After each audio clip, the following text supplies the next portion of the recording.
Asa familia kuliko kukaa tu na kusubiri mamlaka husika walete nafasi za idara ya uhamiaji, ambako itakapofika muda sahihi mamlaka husika wakiona huu ni muda wa kuleta nafasi hizo, basi mamlaka husika watatoa nafasi hizo. Sasa kuliko kukaa tu na kusubiri tangazo litoke, hapa nimekuandalia short course ambazo zinaweza kukusaidia mbele ya safari.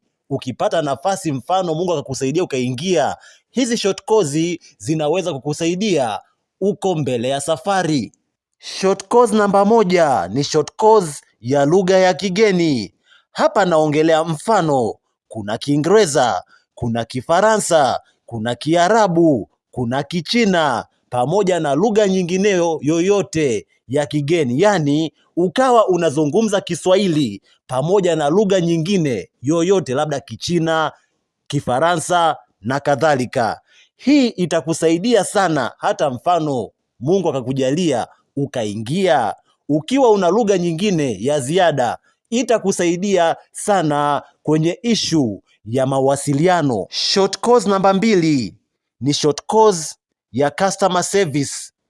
Kozi hii fupi, kwa lugha nyingine unaweza ukaita kozi ya huduma kwa wateja.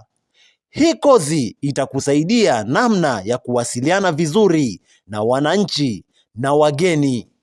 Na kozi nyinginezo ni kama udereva, ufundi magari. Hizi ni miongoni mwa kozi ambazo zipo kwenye uhitaji, ipo wazi. Lakini kozi ya mwisho ambayo nimeiandaa kwa leo ni kozi ya first aid.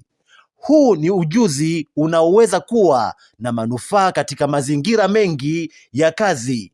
Ujuzi wa first aid unaweza, sawa, kwenye tangazo la ajira usiwekwe, lakini huu ujuzi ikitokea dharura, ujuzi wake huu wa first aid ndio utaona umuhimu wake. Kwa hiyo kama kijana, inawezekana unaweza ukatafuta kozi fupi ya first aid pamoja na kozi nyinginezo ambazo sijazitaja. Nikutakie kila la heri.